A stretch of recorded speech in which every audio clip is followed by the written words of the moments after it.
أهلا بكم أعزائي المشاهدين، ونواصل الحديث عن التنوير الأوروبي. زي ما شفنا في الحلقة السابقة، يعني احنا لسه ما تكلمناش عن عصر الأنوار ولا الحداثة خالص لسه. نص ساعة بس بنشرح لكم روافد التنوير، بداية من الفلسفة اليونانية وبالتحديد أفكار أرسطو، وبعدين دخلنا في عصر النهضة الأوروبية. شفنا إن البدايات بدأت بالفن، وبعد كده جاء بعد كده العلم غير نظرتنا للأرض، قال إن مش مركز الكون، فبالتالي غير نظرتنا للإنسان، فبالتالي غير نظرتنا للإله وللنص المقدس. فكل ده لما بتحصل تغيير في نقطة معينة، يعني الفن بيبدأ بيجي وراه العلم، بعد العلم بتيجي الفلسفة والأفكار، ولازم بقى اللاهوت والثيولوجيا وإصلاح المسيحية بقى والحاجات دي كانت لازم تيجي بعد كده. تكلمنا طبعا عن منهج يعني المناهج العلمية اللي المفروض اللي أسسوا لها بجد بقى، هتلاقي ريني ديكارت وفرانسيس بيكون.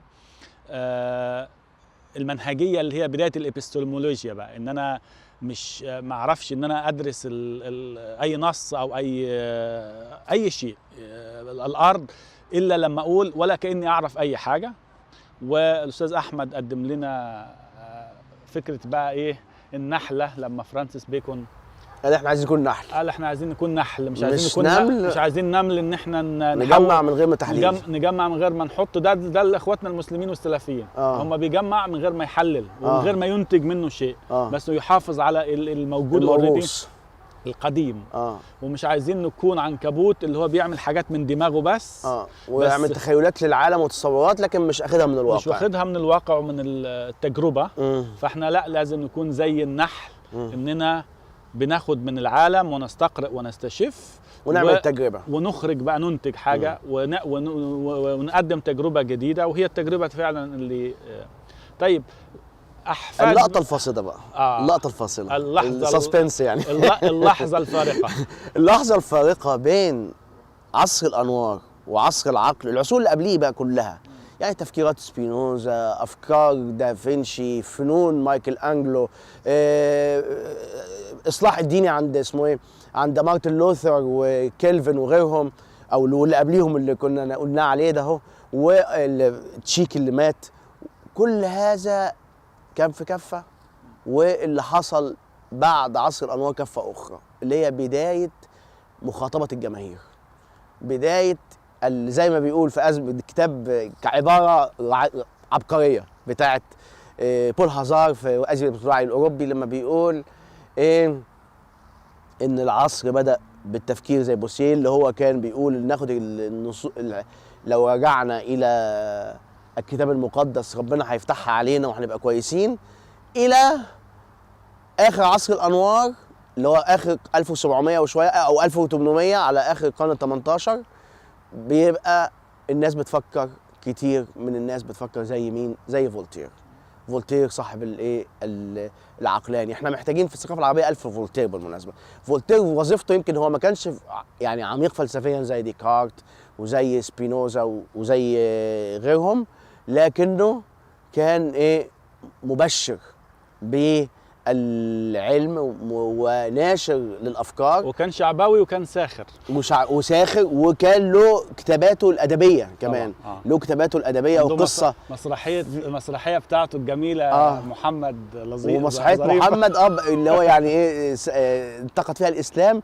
وهو انتقادهم للاديان كان في هذه اللحظه، للي مش عايز يقدر يصرح بانتقاد المسيحيه، فينتقد الاديان الشبيهه، او بعضهم يمدح الاديان المخالفه للمسيحيه. وكان ده كله يعني برضه في الخلفيات. دخل في الكنيسه طبعا، دخل في الكنيسه. لا، في حكايه الدجاجه والقصه بتاعته، الدجاجه والديك، ولما الديك نزعوا منه الاعضاء التناسليه، وطبعا هو بيرمي على الرهبنه وقصص بنت لذينه يعني كده. المهم فولتير وكده دول يعني اللي خلى ده يأثر في الجماهير في الخلفيه الحروب الدينيه حرب ال 30 سنه وحرب ال 100 سنه ومش عارف كذا. كل الحاجات دهيت جعلت الايه الحقيقه الدينيه مختلفه. كان قبل كده انت ممكن تتولد وتموت وتعيش في مذهب مش في المسيحيه، ما احنا كلنا مسيحيين يعني في الوقت ده هو يعني في اوروبا هنا في القاره اللي احنا بنتكلم من خلالها. كلنا مسيحيين، ولكن انت بتعيش وتموت ما تعرفش الا امام او قسيس القريه اللي انت منها او المدينه اللي انت منها، وهو بيقول لك ده هو كلام الله، وابوك وامك بيقولوا لك نفس الكلام. مفيش نقاش، مفيش كتاب، مفيش نقاش، مفيش كلام. الحروب الدينيه خلت الناس تتساءل، يعني دي كانت برضو عامل ايه، عامل بيسموه مادي مش عامل فكري. هو زي ظهور داعش عندنا، زي ظهور داعش او ظهور السلفيه والشيعه. قبل كده كان ممكن المسلم مثلا في العالم العربي يتولد ويموت شيعي سني اباضي اي مذهب، ما سمعش باي حاجه ثانيه، او لما يسمع هيسمع من شيخ الجامع يقول لهم دول العالم التانيين دول اولاد 60 ليهم ديل، هو ما شافوش عشان يشوف له ديل بجد ولا ملوش ديل، ويصدق. الناس ممكن تصدق هذا الكلام. فده خلى فلسفه يعني خلى الافكار ليها قابليه، ان في الارض مستعده للتقبل. ودي برضو نقطه مهمه جدا على فكره ايه، ان انا اقول فكره ويكون الارض بتاعتي مناسبه ممهده، يعني زي عايز ازرع هنا هتطلع، لكن لو انا في صحراء افكر الاول في استصلاح الارض قبل ما افكر في الزراعه. منطقي. المهم عصر الانوار حصل فيه حاجه بقى خطيره. اول مره واحد يقول انا ملحد. قبل كده كله حتى يعني يا اما بيلتف يا اما انتقاد سلبي او تجاهل، لكن كلهم ربوبيين. يعني سبينوزا ربوبي طبعا. في ناس اولوا سبينوزا ان هو كان ملحد وانه بيقول الله هو الطبيعه، في تاويلات، لكن اللي هو ظاهر لينا واحنا ناخذ بالظواهر سواء ديكارت، وقالوا ديكارت برضه بيرمز بالشيطان للكنيسه الكاثوليكيه في كتاباته بغض النظر، لكن هو بيقول انا مؤمن، لكن انا ايماني مختلف، ايماني عقلاني شويه مش زي ايمانكم انتوا العاديين، وانا مش مهتم برضه بايه بالاصلاح الديني، سواء سبينوزا سواء ديكارت سواء كذا، بعكس بتوع الاصلاح الديني دول سكه ثانيه. انا مهتم بالتفكير العقلاني لو انا ربوبي، واحنا سبقناهم في كده بكتير. يعني احنا في العالم العربي في مفكرين عندنا كانوا كده، كانوا ملحدين واضحين او حلال ربوبيين، مش ملحدين ربوبيين زي ابن الراوندي قلنا، زي ابن الراوندي وابو العلاء، كلهم مؤمنين باله، لكن اله غير الاله الابراهيمي وليهم تصورات معينه. اول مره بقى في التاريخ تحصل يرجعهم تاني لعصر اليونان في التنوير، يجي ديدرو وهولباخ يقولوا لا احنا بقى كمان مش ربوبيين ولا مؤمنين بالاله الابراهيمي ولا باي اله ولا ابن خالته ولا اي اله اخر، احنا ملحدين وشايفين ان ايه العالم. وبعد كده طبعا بيجي على الثوره الفرنسيه لاميتري اكتر، ومقابلته لنابليون الشهيره وقصص كتير. لاميتري من اكثر النقاد للدين اكثر من فولتير بكتير، يعني في الادبيات يقول لك فولتير ونقد الدين، لكن اللي نقد الدين بجد ما فيش حد نقده. واحد عمل كشف اقتناع عن المسيحيه، كتاب في عصر الانوار، كتب عصر الانوار. حتى ديفيد هيوم له حكايه يحكيها ظريفه، يقول انا لما رحت فرنسا، انا طبعا في انجلترا، ودايما المجتمع الانجليزي مجتمع ايه محافظ، ويعني حتى الملحدين بتوعه يعني زي راسل وزي كده شيك ومهذبين، يعني مش صداميين بعكس الفرنساويين. اللي جه ديفيد هيوم اتعزمت على عزومه عشاء، فانا فاهم نفسي ان انا يعني سائر على الدين ومتطور ومتنور، لقيت القاعدين مش 9 ملحدين و3 لا ادريين، وايه يا اولاد الذين انتوا ايه ده؟ ماسوره كفره وانفجر. فانا بيقول فوجد نفسه يعني اللي هو محافظ بالنسبه لهم، يعني بعد ما كان فاهم بيبصوا له في المجتمع الانجليزي ان هو ايه. لا بس يعني هو القصه هي طبعا طبيعه. طبعا هو عامل كتاب في المعجزات خطير جدا جدا، بس هو القضيه مش بس بقى النظره للمسيحيه او للدين، هو علاقه الكنيسه في فرنسا بالحكم برضو كانت أزمة، اللي هو الإقطاع والكنيسة وتشابكهم في بعض كان مختلف، فخرب الدنيا. كانت ثورة على الاثنين يعني اللي حصل. بس عمل كتاب اللي هو الطبقة الثالثة.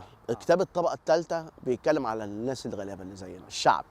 الطبقة الأولى الملك والحاشية واللي هم طائفة النبلاء، والطبقة الثانية اللي هم رجال الدين، والشعب بقى ايه يعني. وطبعا كان نضالات في المجتمع الفرنسي، لكن من الغريب ان فلاسفه الانوار ما كانش عندهم ثقه في الجماهير، رغم ان هم نشاطهم الجماهيري كان كتير منهم بيحلم بفكره الايه المستبد المستنير. يعني فكره اللي هي حتى بعد كده محمد عبده عندنا بيفكر بنفس التفكير، كان ان احنا عايزين المستبد العادل او المستبد المستنير، اللي هو يلخص لنا المسائل ويمسك السلطه ينفذ الافكار بتاعتي الحلوه وتبقى العمليه كده ايه انتهت. طبعا وفي اخرين ما كانش شايف ان دوت الحل، كان زي مثلا مونتسكيو في كتاب روح القوانين. فهتجد يعني ايه بيعمل ايه، بيعمل افكار يحاول يحاكي بالمجتمع الفرنسي المجتمع الانجليزي. المجتمع الانجليزي كان له تجربه ديمقراطيه هاديه، على برضه زي بطبيعه الانجليز كده، البرود الانجليز زي ما بيقولوا. يعني ايه، ما كانش الشعب بينتخب ولا الستات بعد كده لسه بعد الحرب العالميه الاولى. ما هو ده يعني توماس هوبز كان عامل ليفياتان وبيشرح فيها بقى ايه الشعب، الانسان كان عنده نظره سيئه للانسان. أيوة. نظرته الانسان جشع وعنيف بطبعه وغرائزه هتوديه ورا الشمس. أيوة. فلذلك الانسان المفروض يتخلى عن سيادته ويديها للدولة والكنيسة، والدولة والكنيسة تعمل لمصلحة المواطن. فاتفقوا شوية يعني ان ده ايه كمبدأ اساسي. وفكرة المستبد المستنير بدأت من هنا. وبعد المفكرين بتوع عصر الانوار الفرنسويين طبعا دول كانوا منقسمين، مش كلهم يعني. كان في ناس بيقولوا المستبد المستنير، وفي ناس يقول لك لا، يعني عايز الشعب هو اللي يحكم. في ناس كانوا زي ما حضرتك قلت يشك في الشعب، وواحد شاك في الشعب ده المتخلف. ممكن نعمل انتخابات يختار محمد مرسي يودينا يودينا ورا الشمس. نفس الافكار يعني نفس الافكار. فكان نفس الصراع. وفي المانيا مثلا بعد كده جاء بقى عملوا خدوا الحاكم المستبد المستنير. يعني المانيا في اللحظه دي كانت لسه نايمه. لا طبعا حتى لايبنز كان موجود بس لم يؤثر سياسيا، ما تحركتش المانيا الا بعد كده اواخر القرن 19. وكان تحرك ضعيف يعني، وكان ديالكتيك المانيا طبعا العقل الالماني عظيم من اول كانت بس كدوله وسياسه وفكر كدوله وسياسه. يعني بعد الحرب العالميه الثانيه بدات المانيا يعني ايه بالجدل مع اخواتها الغربيين زي ما بيقولوا، مع يعني انجلترا وفرنسا المهزومه نص مهزومه في الحرب العالميه الثانيه كانت تعتبر، يعني نجدها الحلفاء بتوعها اقوياء، امريكا وروسيا وامريكا وروسيا. هنرجع لدي، بس خلينا على عصر الانوار عشان نلم عصر الانوار. نلم عصر الانوار. عصر الانوار طلعنا منه على فين؟ على انتهى العصر الانوار بالثوره الفرنسيه وكتاب كانت الشهير ما الانوار، اللي هو بيقول فيها ان احنا الانوار هو هنا، ان احنا المنهج العقل لابد ان احنا نترك طريقه التفكير القديمه ويكون يثق الانسان في عقله. هو طبعا وثقته في عقله ايضا فيها جزء اساسي، ايه؟ جزء ان انت يعني فكره نسبيه المعرفه موجوده عند كانت، اللي هي موجوده من الاول عند الانسانيين. كانت يعني من اول الناس اللي اول حاجه قال لك الفرد. انت كانسان انت بدايه كل شيء. خروجك من التبعيه او الوصايه اللي انت اسقطت فيها نفسك بنفسك، انك سلمت عقلك لناس واتمنتم عليه. ما تأتمنش حد على عقلك. أيوة. فكر بنفسك، خلي عندك الشجاعه. الجمله الشهيره سابيرا اودي اللي هو يعني فلتكن لديك الشجاعه استخدام عقلك. يعني هذا يعني ترجمه. وضرب اللاهوت في مقتل. طبعا ضرب اللاهوت في مقتل بايه؟ قال ان فكره ان الكون حادث او قديم بالمصطلحات الاسلاميه في علم الكلام او الفلسفه الاسلاميه. الكون هل هو كون ازلي لا نهائي، اللي احنا طبعا مش الحشيش والشجر وانا وانت، لكن ايه؟ صيروره الماده مستمره يعني باستمرار، ولا الماده حدثت في لحظه؟ يقول الاثنين مستويين فلسفيا، ويجيب الادله بتاعت دي والادله بتاعت دي. عشان كده يقول لك العقل المحض مش مفيد. طب الله موجود ولا مش موجود؟ يمسك الادله بتاعت وجود الله كلها ينقضها، ويجيب ادله لاثبات وجود الله ويقول برضه الادله ايه؟ يعني ما يوديش لحاجه. يعني السكه دي ما توديش لحاجه. بس بعد كده هو بيثبت الاله، وجود الاله بفكره الايه؟ الواجب الاخلاقي، يعني بفلسفه الاخلاق. لكن اللي هو بيسموه الدليل اللي هو الوجود من عدم وايجاد العالم او العنايه وترتيب العالم. هو نظره كانت للدين بصفه عامه نظره نقديه كبيره يعني، حتى شديده في الاخر. بس لحق نفسه وقال لهم ايه؟ عليه كلام خطير جدا في نقل الاديان. حتى يعني انا النهارده ما اقدرش اقوله على صندوق الاسلام. شوف رغم الجرأة صندوق الكلام اللي قاله. طب ده ربنا هداك اهو الحمد لله. مدخل فيه اعضاء تناسليه وكلام كبير. بس هو في النهايه كان بيبص برضه للمجتمع والتوافق. يعني برضه قدم افكار انه يعني لو انت يعني مش عايز الامبيراتيف بتاعته يعني هو انا حاسس ان هو عنده حته من فولتير في حكايه لو لم يكن الله موجود لوجب اختراعه. يعني هو بيقول الله ضروره اساسيه لحفظ المجتمع والاخلاق في النهايه. بيقول كانت كده. وهو طبعا اكتر اتنين اتاثر بيهم كانت، يعني كان لا هيجل بعديه، هيجل تلميذه، هيجل بعديه، هيجل اللي هو اللي اتاثر قبليه بكانت. كان جان جاك روسو، كان يعني كان يحبه جدا، والنزعه الانسانيه العاليه اللي عند جان جاك روسو. المهم يعني في عصر الانوار بدات زي ما قال بول هازار، الناس بدات ايه كتير، ما بقاش بقى واحد، فولتير ومش فولتير أو فولتير في الاول يعني، وقبليهم مثلا ديكارت وبيكون، بقى في تيار من الناس اللي بتفكر بهذا التفكير. حتى بدا يظهر مفكرين كتير في المانيا، يعني من بعد كانت في هيجل، في شيلينج، في فيخته، في فيوباخ اللي كتاب جوهر الدين واصل الدين. من اكتر الناس اللي برضه عمل تحليل ونقد للدين موضوعي جدا. فويرباخ طبعا. ايوه لغايه ما تحصل بقى ايه الحداثه. احنا قلنا كده مراحل، اهو داخلين في مراحل. مرحله الحداثه هي مرحله ايه بيتزاوج فيها بقى تغيير الاشخاص مع تغيير المجتمع نفسه، والتغيير السياسي بقى من اول العقد الاجتماعي الاول بتاع هوبز، وبعدين لوك، والعقد الاجتماعي بتاع روسو، ده عمل حقائق سياسيه فيما بعد بقى، يعني بيخش بيبلور تطورات سياسيه على ارض الواقع. صحيح. و في عصر الحداثه بقى في عناصر كتير، في الثوره الصناعيه، الثوره العلميه، كل ده في القرن 19. الثوره العلميه والثوره الصناعيه، داروين بقى وداروين في اخره بقى، والثوره العلم بقى، يعني داروين ونيوتن. نيوتن طبعا بدات من اول نيوتن، لكن اللي حول الحاجات كلها ايه وان الثوره العلميه بقت لاول مره ممنهجه ومنظمه. يعني حتى بدات تتعمل جمعيات من اواخر القرن ال17 واوائل القرن ال18، الجمعيات العلميه الفرنسيه والبريطانيه والفرنسيه والامريكيه بعد كده. وكان في جمعيه علميه عملتها كاتارينا الثانيه في روسيا، اللي كانت ديكتاتوريه برضه، بس اتعمل فيها جمعيه علميه، جمعيات علميه، لان كانت السايد جايست اللي هو بيسموها روح العصر. روح العصر، وعايزين نعمل جمعيات، والجمعيات دي قواها الواقع اللي هي الثوره الصناعيه. الثوره الصناعيه عايزه ايه؟ افكار. فبقى في مصنع الافكار بيطلع للمجتمع في كشوف، يعني في هي برضو ايه تغييرات اجتماعيه. يمكن لما هتكلم بقى بالمراحل اللي هي مش الستيجز التاريخيه، لكن الافكار الاساسيه اللي هي يعني توضح اكتر، اللي هي مثلا فكره ايه، فكره العلمانيه، وبعدها فكره الديمقراطيه، وبعدها فكره الايه الليبراليه، وبعدين النزعه الانسانيه. وطبعا في كان استاذنا الدكتور مراد وهب عمل حاجه اسمها رباعيه الديمقراطيه وبعد الثوره، وكان يعني ايه. بس خلينا احنا خلينا بقى في ايه، في الافكار دي، ان هو العلمانيه نشات ازاي؟ هي نشات نشأتين. نشأة فكريه بسيطه كده عند مين؟ عند عم ميكافيلي. وبعديها طبعا انا حاولت اعمل محاضرات في كل المواضيع دي على قد مجهودي الشخصي المتواضع يعني، وقلتها في صالوني في اسكندريه. المهم، وبعضها في القاهره ايضا. عم ميكافيلي اول واحد، زي ما الثوره الفرنسيه اول ثوره في تاريخ الانسانيه تطالب الحكم للشعب. عم ميكافيلي اول واحد يحلل من غير قيم واخلاق، عايز نشوف المجتمع بيعمل ايه بمنهج شبه المنهج العلمي التجريبي قائم على الملاحظه.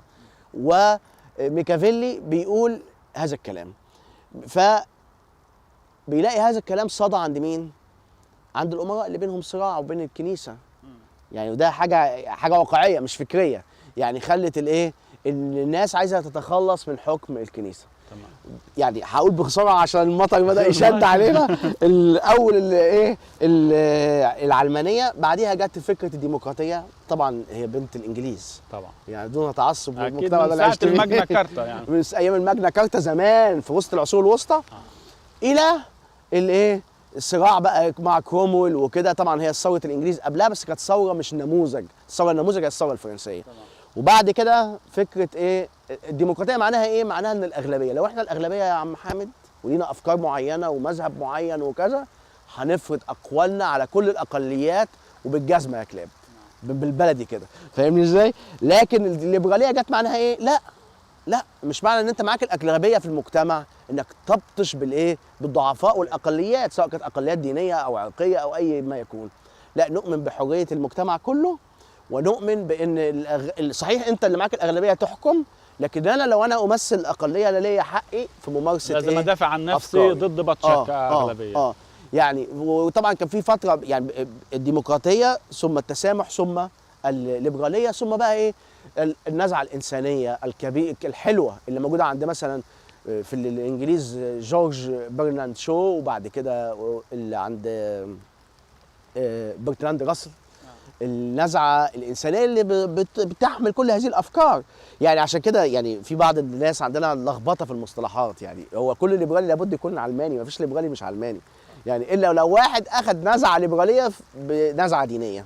عشان نعرف يعني الفرق بين حركه التنوير الاوروبيه وحركه التنوير الاسلاميه، يكفي او العربيه يعني يكفي ان احنا نشوف كان بيحصل ايه في وقت عصر الانوار، اوروبا بتناقش افكار ايه، وفي نفس التوقيت كان بيحصل عندنا ايه. كان في عصر الانوار بيناقشوا افكار روسو وكانت وفولتير، وبيتكلموا عن العقد الاجتماعي، وبيتكلموا عن التسامح الديني، وبيتكلموا عن الديمقراطيه.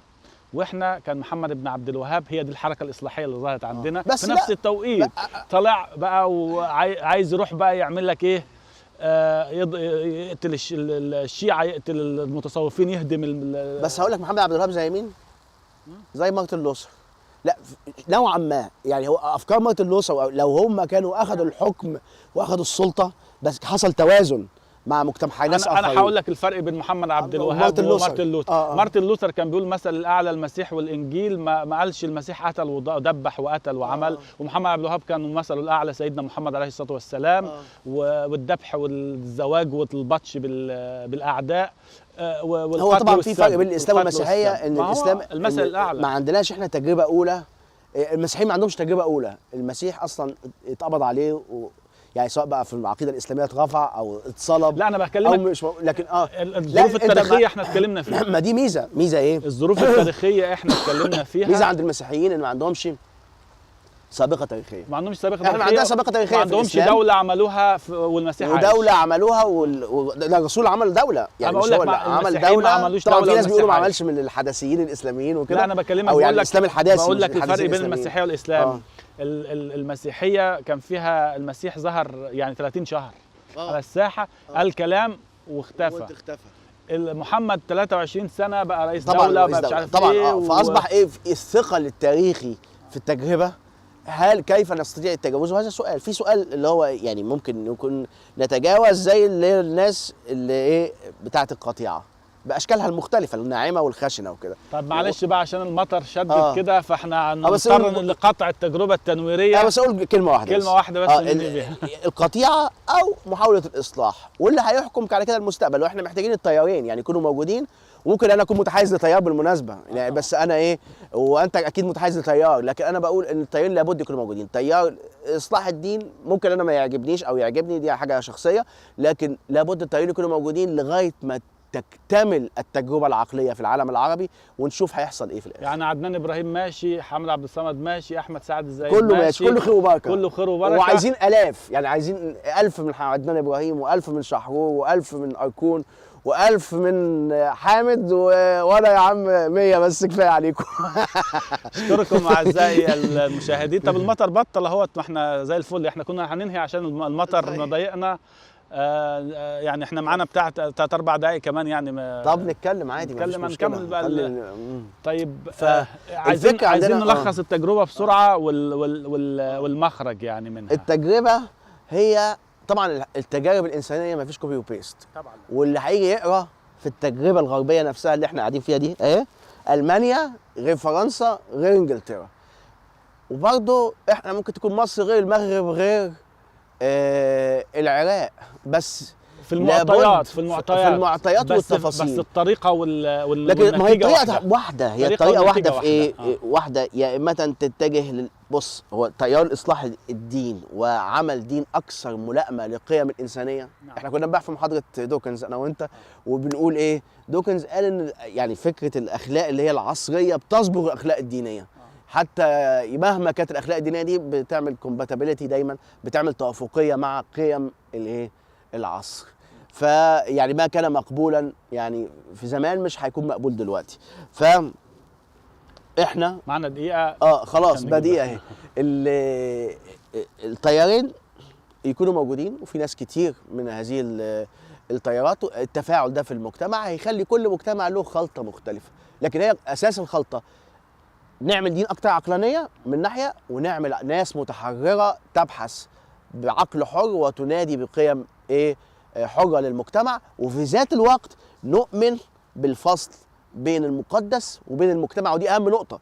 يعني انت تعتقد ما تشاء، لكن فرض المقدس على الناس، فرض وجهه نظر على الناس حتى لو كانت غير مقدسه، يعني حتى لو في وجهه نظر علمانيه زي مثلا التجربه السوفيتيه، لا احنا عاوزين المجال العام يكون مجال عقلاني، وكل واحد له عقائده الخاصه، ومفيش عنف ولا ممارسه عنف وقهر للانسان، ودي مشكله العالم العربي. امين. واخر دعواهم ان الحمد لله رب العالمين. نتمنى طبعا ان يكون الاصلاح قادم.